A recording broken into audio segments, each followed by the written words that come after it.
It's that time again. The annual conference of the American Society of Ag Consultants, otherwise known as ASAC, is going to be held in Fort Myers, Florida, this November 4th and 5th. Kurt Covington is one of 9 professionals who will address the conference. The other speakers who will cover a wide range of topics represent Florida Farm Bureau, Florida Citrus Commission, University of Tennessee Institute of Agriculture, National Ag Law Center, Risk Mitigators and Advisors, Tyler Associates, as well as the lead economist for dairy at CoBank, and myself, Chrissy Wozniak from North American Ag. The day and a half of presentations will be followed by ag tours on Tuesday afternoon at Echo Farms, one of my favorite places here in Fort Myers. Attendees will experience farming at its most creative, with unique demonstrations, plants, and techniques being used to help farmers and urban gardeners in developing countries. A second tour at Echo will showcase simple technologies that can improve food, water, and shelter for millions of people. A third tour of a hydroponic grower is also being planned. For more information and to register, visit www.agconsultants.org. That's www.agconsultants.org. See you there. Our sponsor today is Morning Ag Clips. Morning Ag Clips is America's #1 daily ag news service, designed to be a quick and easy read. It will help you stay up to date on the important headlines in both local and national agriculture every business morning. You can go to their website at www.morningagclips.com to sign up or peruse the headlines. Connect with them on Facebook, Twitter, and Instagram as well. Your Morning Ag Clips will help to keep you in the know.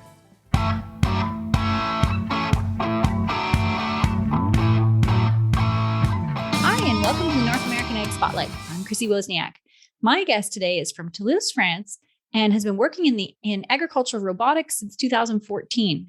Since 2016, she is co-director of an organization called FIRA. By supporting the development of autonomous machines, she believes that robotics are an important key to the future of agriculture. FIRA is now coming to the U.S. this fall to host the only 3-day event for autonomous farming and agricultural robotics. It's being held in Fresno, California. So I would like to welcome Gwen Legrand. Welcome, Gwen, and thank you so much for being here. Thank you, Chrissy. So first, let's talk about your background. What sparked your interest in robotics and agriculture? Well, first, when I started to work with this industry, I was very interested in understanding how we could revolutionize actually this industry. And let's say the most important thing is to feed people, and how we could help, let's say farmers, but at the end, the whole industry to feed people. That's the growing population we are facing in a sustainable way, like enough food, with good quality food for, let's say, hopefully everyone, but at least most people that we can. So how to help that? Right. Yeah. And so what's the history of FIRA? Oh, well, the history of FIRA. So the first idea of FIRA was born in 2015 from the French manufacturer Nayo Technologies. They are pioneer in outdoor robotics for farming. And they thought, because they were let's say almost the first ones to launch a robot in the fields, they thought that there was a lack in the event industry about robotics for farms. Because we know that there are in the trade fairs for machinery, trade fairs for innovation in agriculture, but the specific needs and the specific challenges that needs to be tackled by the robotics industry had no proper events. So they thought, and I supported them on that the industry needed a dedicated event. Together, all the key players of the industry. So from the beginning and since now, actually, it's not like a trade show like for machinery and to go on the market directly, etc. It's really to support and to better understand the needs of farmers, the need of dealers, the need of everyone, actually, to develop all together and to co-build at the end autonomous machines that fits the needs of the farmers. That's great. So can you tell me about this event that's happening in October in Fresno? Yes, sure. So from 2016, we've launched World FIRA in Europe, in France, but actually it has always been a global event, an international event, because we wanted everyone from all the places in the world to meet and to face the different needs. However, at one point, and especially in 2020, we all know about the pandemic. And at that time, we started to become even more international. And at the same time, the market and the market and the robots were mature enough to open to a proper event dedicated to a proper market. So, we thought that the US and maybe especially California, but I would say the whole North America at the end was quite mature enough because of different things, actually, because innovation is more welcome in the US than it is, for example, in European farms. And also because your fields and the kind of crops and all the fields are very big compared to Europe, for example, and they can more welcome this kind of new machines. And so at that point, and because of labor shortage also, of course, and climate change, we thought that going in the US and arriving and explaining and showing what exists in terms of autonomous machines, in terms of robots that are already marketed for the growers was very interesting. So there will be robots from parts of North America, let's say from Canada, and also European robots will also show up. We're also expecting some others from New Zealand, Australia, from Asia, really to bring all those solutions directly to the US markets. So that's what it is. But actually, it's going to last 3 days. First day will be dedicated to the R&D day, so more about the research and development, the universities, researches, and the technology transfer. The second day, on the 19th of October, will be dedicated to this exhibition zone and all the networking we can do. And finally, on the 20th, it will be in the fields, because we will bring people in the fields in Fresno to show the demos of those robots. That's incredible. I'm really looking forward to that. Yeah. And you and a colleague went to Fresno, was it last month? It was, exactly. It was a little bit more than a month ago. Right. And was that your first time to the American Breadbasket there? Well, almost. I came 15 years ago in San Francisco. Wow. So, for business trip too. But anyways, it was the first time in Central Valley. And that was very, very interesting. We learned a lot. We met very, very passionate people. We met the excitement of growers also to welcome this kind of machine. So it was very incredible, actually. Yeah. And my favorite part about going to Fresno is the last half hour of the plane ride, right? And you're looking at the window and you can just see the perfect fields. And it's just so beautiful. Was it a clear day? Could you see that? Exactly. It was beautiful, actually. You can see exactly these very nice fields. And on the background, those hills, I don't know how you call them, but there are very nice hills all around the area. It's beautiful. It's a beautiful area. So are you focusing on robotics industry wide, or are you more focused on a certain segment of the industry? I would say that robotics is a part of it, but we are more talking about autonomous systems more largely, because sometimes farmers don't need autonomous machine, but they need to have some tasks made autonomously. So. Right. Yeah. So then it's not just dairy focused or just crop. It's across the board then? Exactly. You're right. It's all kind of crops, all kind of, and also dairy, also livestock. Right. Okay. And also, will there be something for large farms and small farms, or is this more for large farms? Well, at the beginning, we started to build the event for large farms because there are more large farms than smaller ones. However, and that's a very good question, because we talked yesterday with the co-organizers, Western Growers and the University of California, and we thought that small farms deserve to have also the solutions for them, and solutions exist. So we are thinking about doing maybe, and probably we will do some demos also for small farms. Oh, that's great. And then you talked about the R&D day. Do you know any of the topics now, or what is going to be discussed?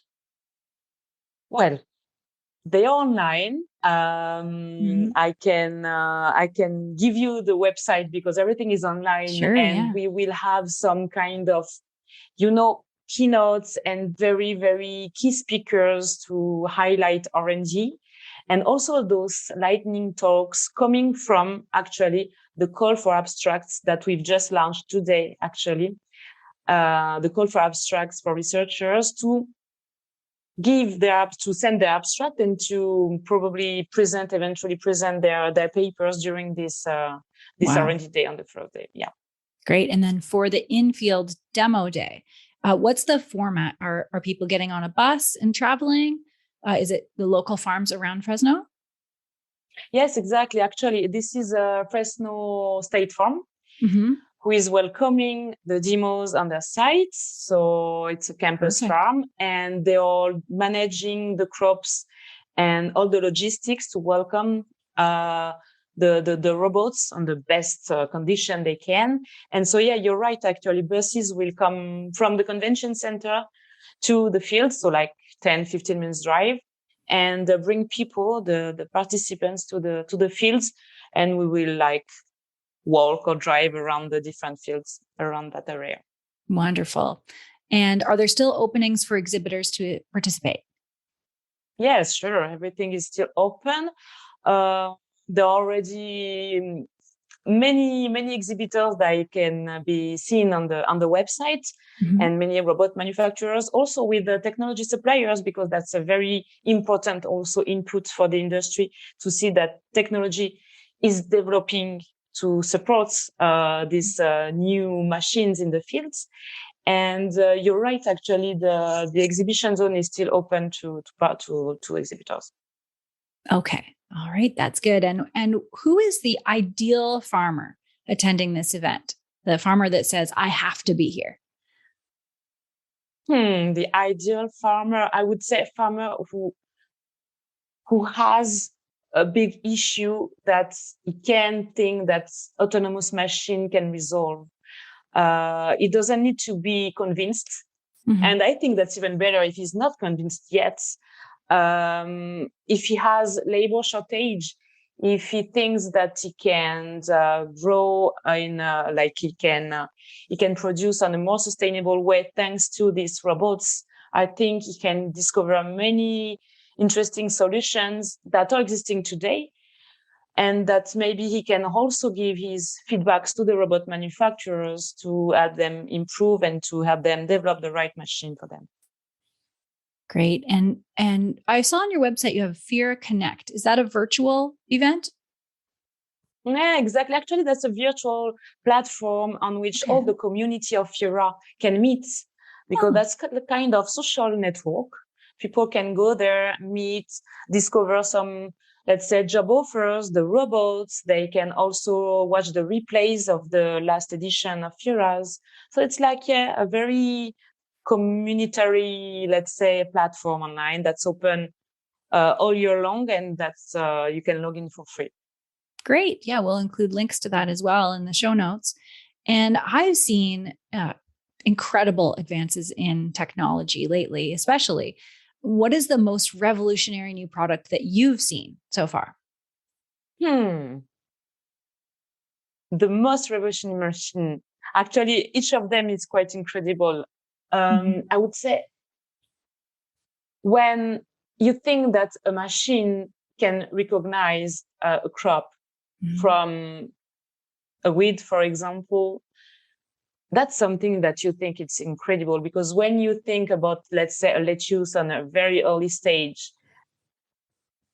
it looks like some weeds sometimes, and that you think that's a machine. So that's about deep learning and so other innovation, but they can recognize that. You're like, that's incredible. And that's the same kind of innovation that's, recognizing a mature strawberry from a green one. I mean, so for picking strawberries, I mean, those kind of machines that are coming on the market and that can pick the right fruit at the right time, at the same time, without damaging it. So that's just incredible, actually. And I think, and sometimes that's the problem that we face, that people might think that it would replace human, and there are two things, like, unfortunately, humans sometimes cannot work on this condition, very, very hard condition, during which the autonomous machine can do. And that's the first thing I would say. And also,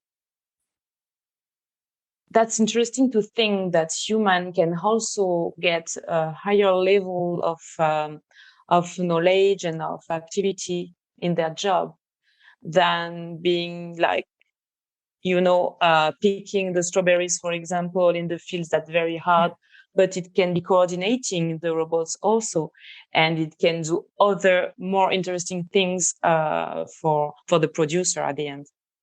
Right, those are really good points for sure. And producers they're constantly aiming for more efficient operations. Why is that so important for their bottom line and, in turn, their future success? Yeah, well, I guess that's the most important for any industry at the end when we talk about business. And actually, that's maybe one of the strongest problem now, to really understand how they can have a return on investment when they get a new robot, because robots have a price and they don't know yet if it can be efficient or not for their business. However, and that's very interesting also, because during our second day, on the business day, the 19th of October, they will have this panel discussion dedicated to economics and business models of the robots. Are we talking about acquiring a robot, or are we talking about having it as a service? It's very different. And so that's, everything is under, construction right now for that. And how important is it to address the need for more efficient food production as a whole to meet the growing world population?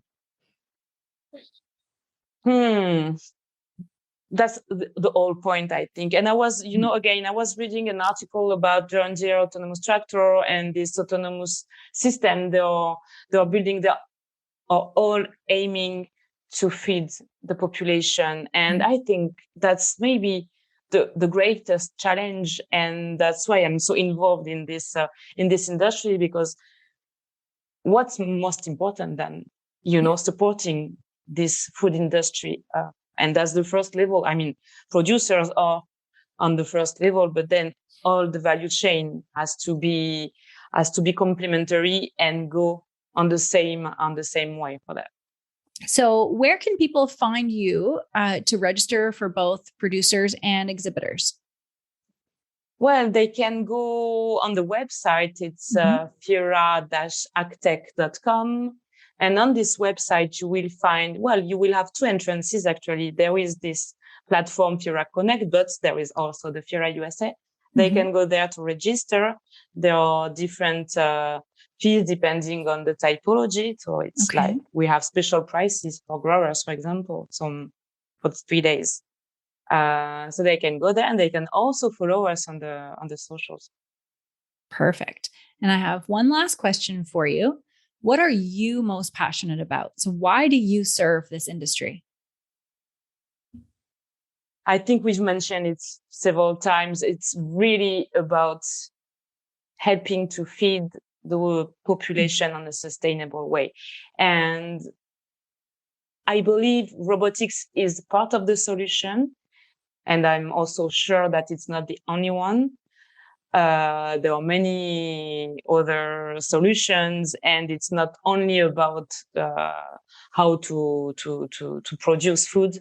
It's also about how not to waste food, because that's also a very interesting subject. And maybe one day we will talk again, and I will be part of an industry about avoiding waste of food. But well, for now on, I think we are entering a new era for farm machinery, and this new era is like we are just living right now this new era, which is autonomous solutions and robotics for farms. Right. That's great. Well, thank you so much for joining me today. I am really looking forward to going to the show and seeing everything, and especially the demos. And thank you to everyone who's watching or listening. If you want to learn more, all of the links are provided in the show notes. Don't forget to subscribe to North American Ag Spotlight on YouTube, Rumble, Telegram, or Ag Fuse channels. And the podcast is available on Spotify, Apple, Stitcher, Amazon, or wherever you listen to podcasts. And have a great day. Thank you, Chrissy.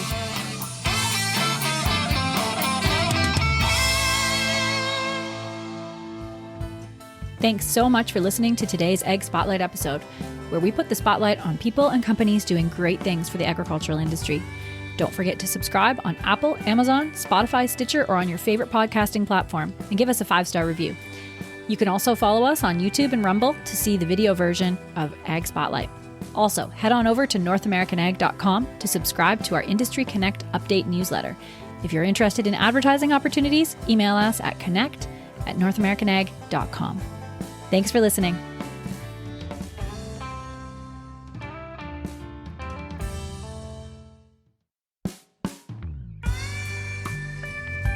Our newest podcast by North American Ag is called What Color is Your Tractor? The stories behind the ag brands you love and the ag brands you love to hate. Hosted by me, Chrissy Wozniak. We take a deep dive into the companies that have built modern agriculture. Subscribe on your favorite podcasting platform. Go to whatcolorisyourtractor.com. Available on Apple, Amazon, Spotify, Stitcher, or wherever you listen to podcasts.